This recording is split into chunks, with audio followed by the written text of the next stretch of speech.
Bonsoir à tous et bienvenue sur le plateau d'Un cœur qui écoute, votre émission de spiritualité. Aujourd'hui, nous avons le plaisir de recevoir Sarah Chauvency. Vous venez de publier aux éditions Artege 13 à la onzaine. Donc il va falloir nous aider un peu pour le titre. Je n'avais pas le souvenir que c'était comme ça quand j'achetais des œufs.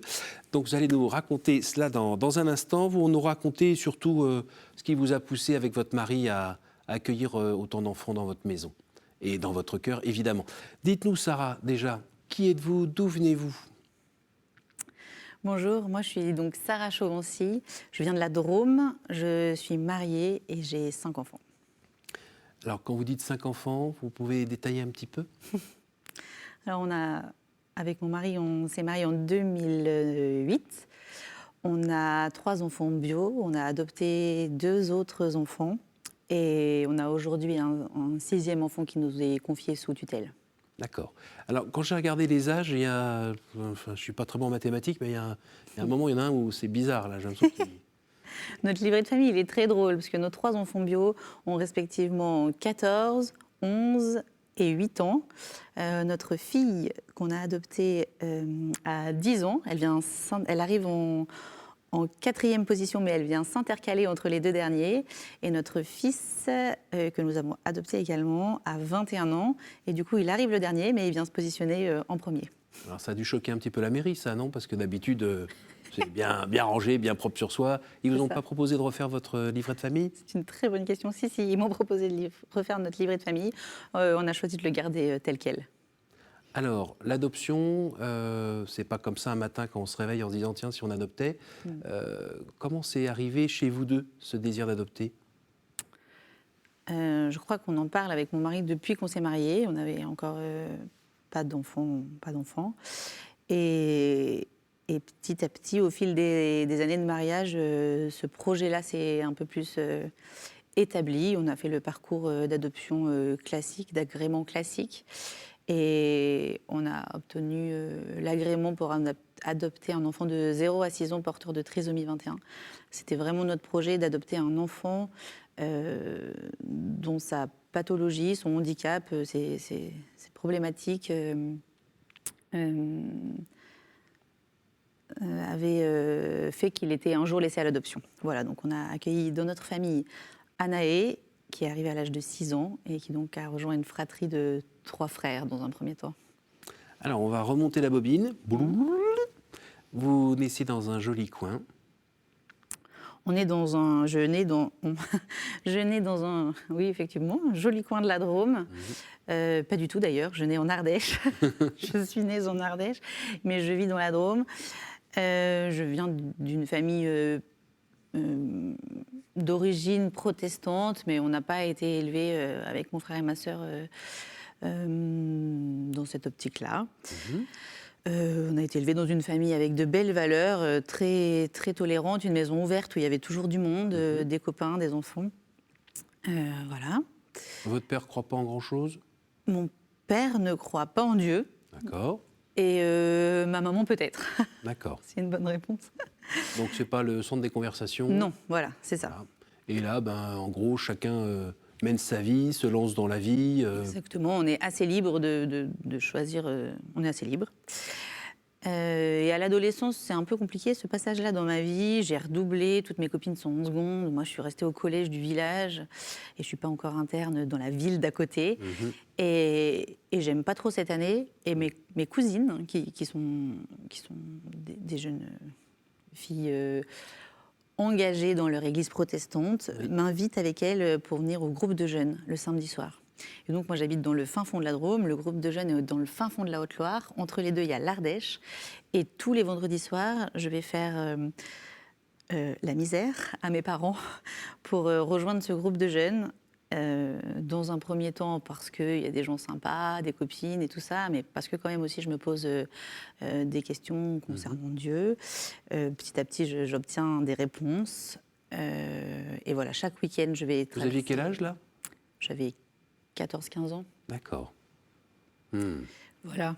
Aujourd'hui, quand j'y pense en tant que maman, je ne sais pas comment je ferais avec mes enfants s'ils me faisaient vivre un tel Oui, je crois que il vous arrive parfois de rater le dernier bus ou le dernier car? C'est ça, exactement. Je loupe le dernier car au fin fond de la Haute-Loire. Une cousine est obligée de me descendre. Mes parents viennent me chercher à Valence, 1 heure de route. Mais ils n'ont pas l'air de dire grand-chose. En tout cas, s'ils disent des choses, c'est pas écrit dans le bouquin. Ils me laissent faire, disons. Et ouais, après, ils sont contents que je sois autant investie dans un groupe avec ces valeurs-là. Voilà. Et votre frère? Mon frère et ma soeur sont beaucoup plus jeunes à ce moment-là. D'accord. Ils ne suivent pas trop. Si, après, ils vont avec moi sur des colos chrétiennes où je suis animatrice, où je suis directrice de camp, ils viennent un peu avec moi. Aujourd'hui, ils font leur vie, mais à ce moment-là, ils sont... Alors, est-ce qu'on peut parler d'une rencontre à ce moment-là? Vous avez vraiment eu l'impression de rencontrer le Christ ou je ne sais? À ce moment-là, je me pose plein de questions. Je suis contente d'aller au groupe de jeunes, je suis contente d'aller à l'église, mais je vis une petite vie comme ça. Et le temps passe un peu, et la vraie histoire, c'est ça. Et je rencontre quelqu'un, et bon, voilà, c'est une histoire d'amour de jeunes gens. Et cette personne décède subitement, et ce jour-là, j'ai 2 options. Soit je m'effondre complètement, c'est la fin de ma vie et je choisis de quitter cette terre. Soit il se passe un truc qui relève un peu du miracle et je me raccroche à Dieu. Et ce jour-là... Et vous lui dites ça? Vous parlez à quelqu'un à ce moment-là? Ou c'est la situation que vous décrivez? Est-ce que carrément vous dites, bon écoute, Seigneur, là c'est simple, regarde le topo, là j'étais avec un gars dont j'étais follement amoureuse et j'avais prévu de faire ma vie avec lui. Là il vient de mourir accidentellement. Qu'est-ce que je fais là? Moi, je m'en vais ou tu es là et tu me proposes autre chose? C'est comme ça? Je pense que ça se passe un peu comme ça. Je ne me rappelle pas si je lui parle, mais en tout cas, je sais que ma vie ce jour-là, elle a changé. Un carrefour. Dans des conditions dramatiques, très tristes, mais que je choisis de suivre Dieu vraiment, de tout mon cœur, vraiment, à partir de ce jour-là. Et voilà, ça n'empêche pas que le parcours est encore un peu sinueux à ce moment-là, mais j'arrête ma scolarité, je deviens animatrice de colonies de vacances, de séjours, puis directrice. Puis après, je rencontre Cyril et je deviens éducatrice, mais à partir de ce jour-là, je choisis de mettre Dieu en premier dans ma vie. Super. Alors, il y a un moment aussi où vous vous retrouvez dans vos premières expériences professionnelles, si je ne me trompe pas, dans une grande maison en forme de H. Je me souviens de ça. C'est tout beau, tout propre, mais en fait, c'est vraiment pas taille humaine. Et dans ce grand groupe, il y a quoi, 90 gamins, je crois? 80. 80 gamins qui, pris un par un, on peut communiquer, on peut essayer de faire quelque chose, on peut même avoir une relation avec eux. Après, quand c'est en meute, il y a des heures où ça n'allait pas très très bien, où c'était quasiment la mutinerie. Et dans tout ce groupe-là, vous repérez une petite puce qui est un peu plus fragile que les autres parce qu'elle a un handicap mental, je crois, et qui sert de bouc émissaire. Un peu. Voilà. C'est exactement ça. Et là, ça vous déchire le cœur en 12. Il y a 2 constats. C'est mon premier. Je viens d'accoucher quand même de mon premier fils, Timéo, et donc quand même, je viens d'être maman. C'est quelque chose. Enfin voilà, une aventure. C'est une aventure. Et je viens de réussir le concours pour être monitrice éducatrice dans un premier temps. Et donc mon premier stage, je le fais dans cette maison d'enfants en région lyonnaise où effectivement il y a 80 enfants dans la même maison. Il y a 2 constats. Le premier constat, c'est que 80 dans la même maison, c'est beaucoup. Et qu'effectivement, individuellement, il se passe plein de choses. Mais en groupe, c'est quand même très compliqué.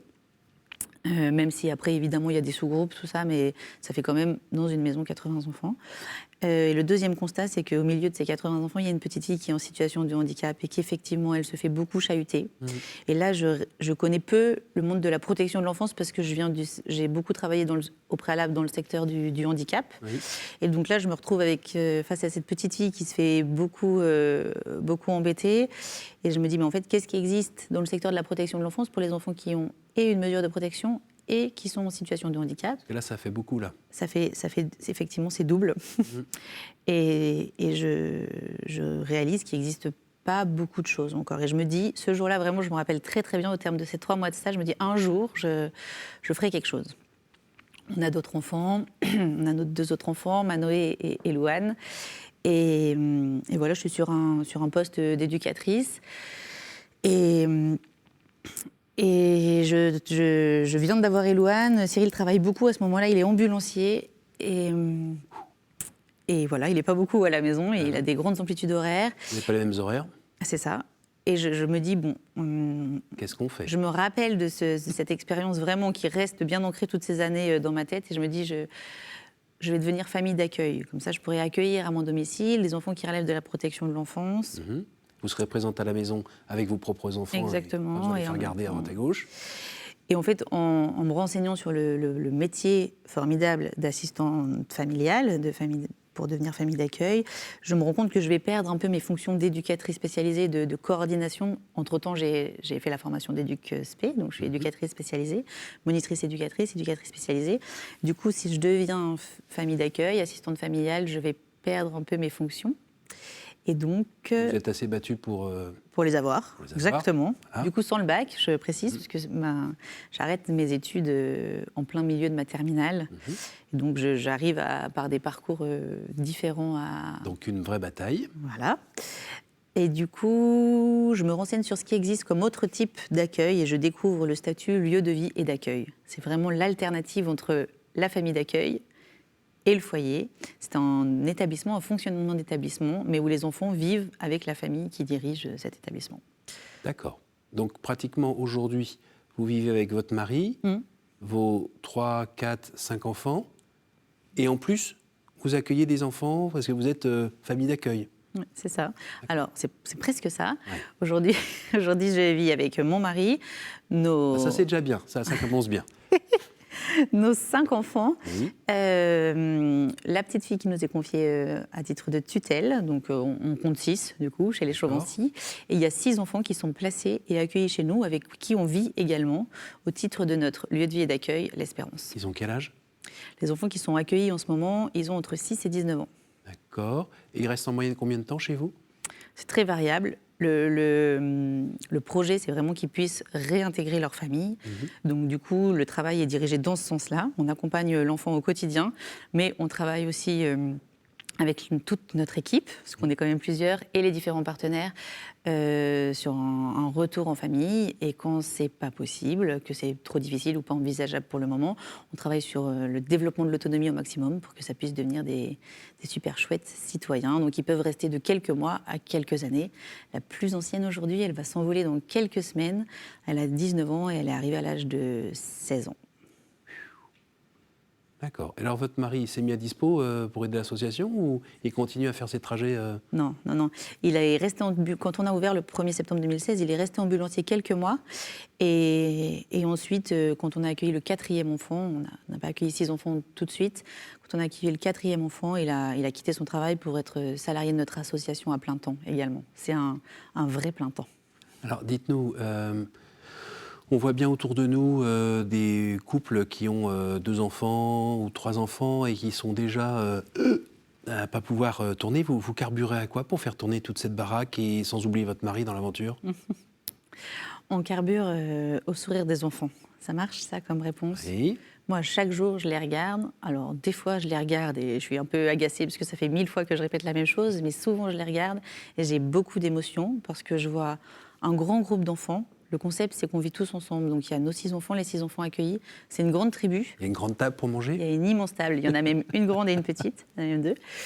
Et en fait, les voir entre eux, les voir s'entraider sans savoir qui vient d'où, et voilà, les voir interagir, se soutenir, se chamailler aussi parfois, évidemment, ça, c'est très, très, très motivant. Donc, vous carburez à l'amour. Ça marche. Et puis, il y a peut-être toujours Dieu qui est dans le coin, puisque vous m'avez dit un jour, je l'ai choisi. Donc, on marche ensemble. Et comment vous le côtoyez quand? Comment? Ça, c'est la petite complexité.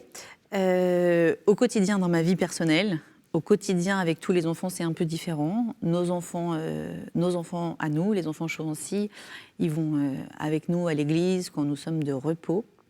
Ça arrive de temps en temps. Après, voilà. C'est culte le dimanche? Le dimanche, quand on n'est pas avec tous les enfants, c'est-à-dire une fois par mois. Ouais. Voilà.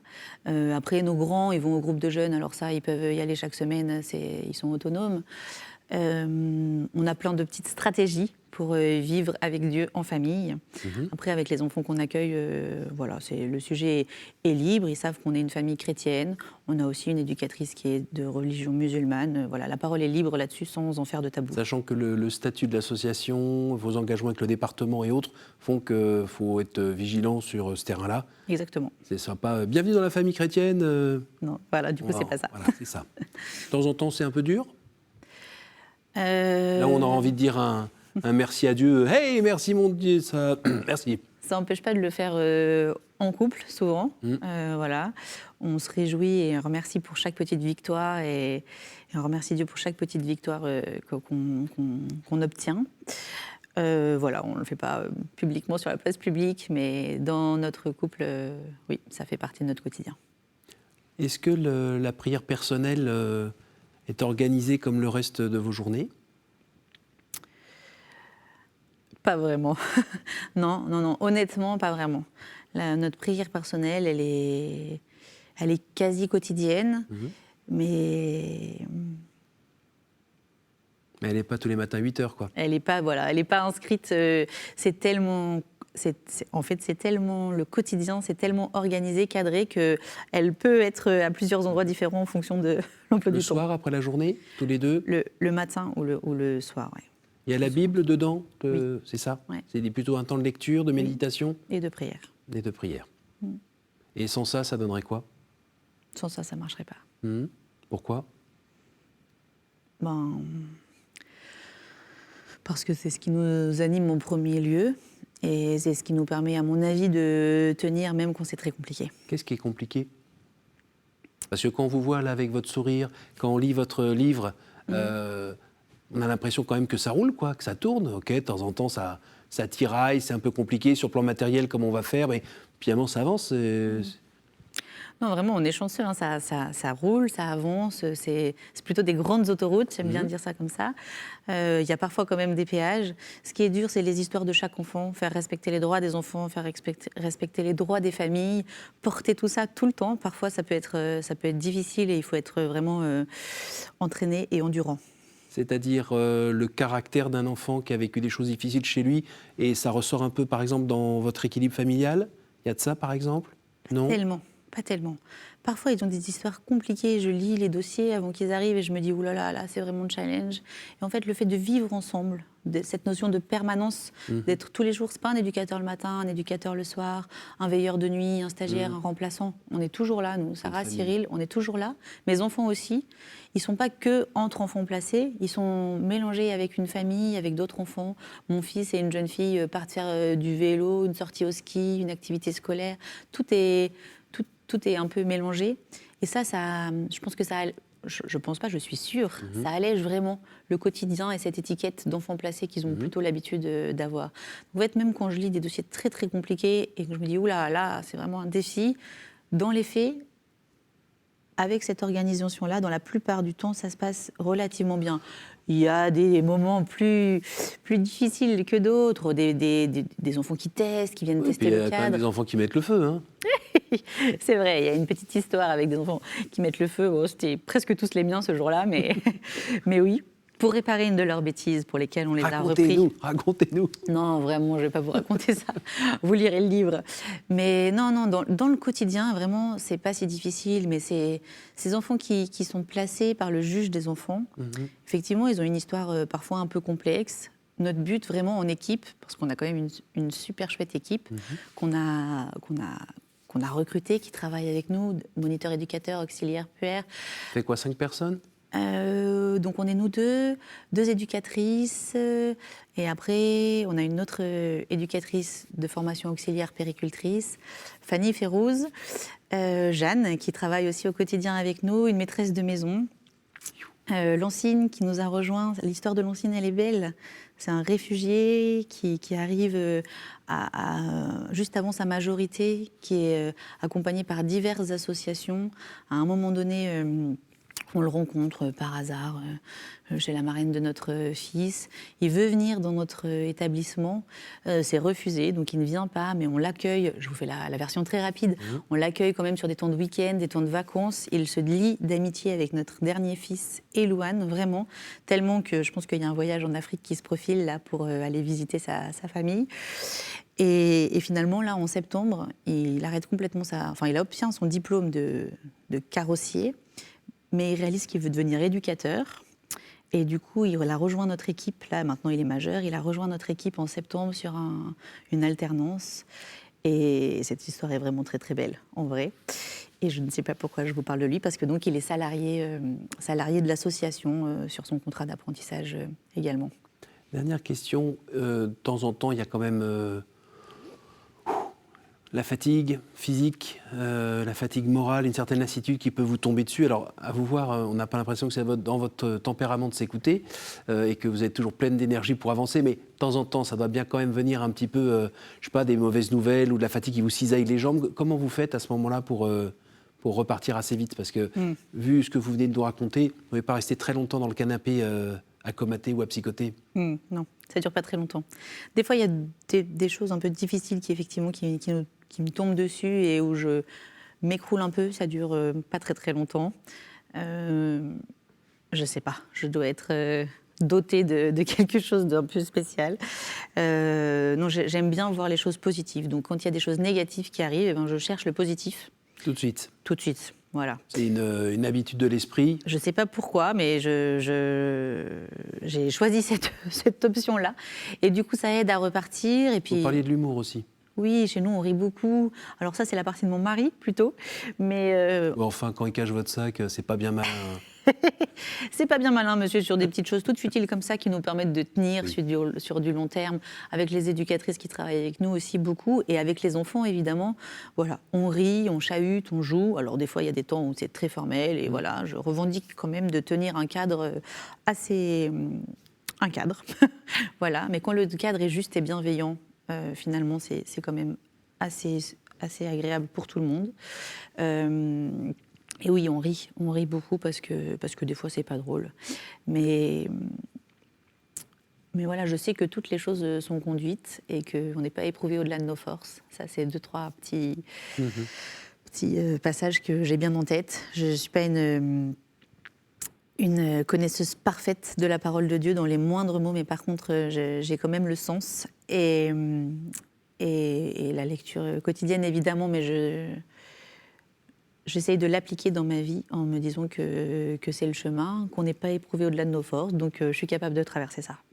Et vous pensez aujourd'hui, là, avec un peu de recul, que les valeurs familiales protestantes qui étaient quand même un peu présentes dans la maison par le biais de maman, finalement, ça vous a un peu donné une colonne vertébrale que vous voyez aujourd'hui tous les jours, quand tout d'un coup 15 pépins arrivent en même temps, ou bien quand il y a de quoi s'affoler, parce qu'il y a trop de rendez-vous, on est 3, il y a 5 rendez-vous là, dans 2 heures, comment on fait? C'est un peu ça?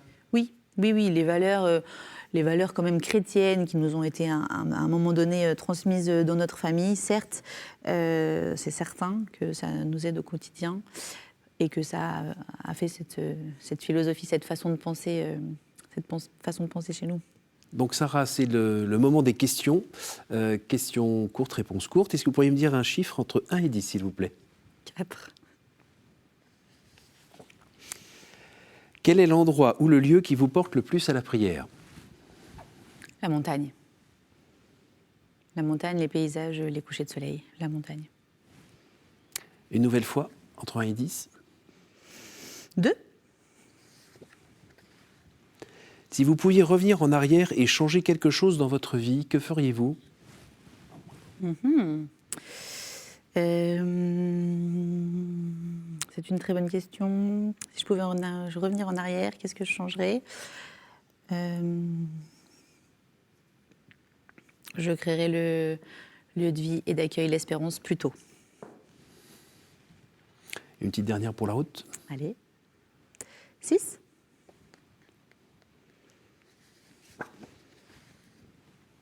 Quelle image vous faites-vous du paradis? Forcément, ça me fait penser aux enfants. Je pense aux enfants et je me dis que ça sera un lieu où il y aura plus de souffrance et plus de handicap pour eux. Merci beaucoup Sarah, merci beaucoup d'être venue de loin pour nous partager tout ça, nous partager cet élan qui fait que vous êtes engagée pour cette œuvre auprès des enfants, à donner de l'amour comme ça avec Cyril. Bravo, merci. Merci. Donc je rappelle le titre de votre livre, 13 à la onzaine, paru aux éditions Artege, Sarah Chauvency. Merci à vous tous pour votre fidélité. N'hésitez pas à partager cette émission autour de vous grâce à notre site www.ktotv.com. Et puis moi je vous donne rendez-vous la semaine prochaine.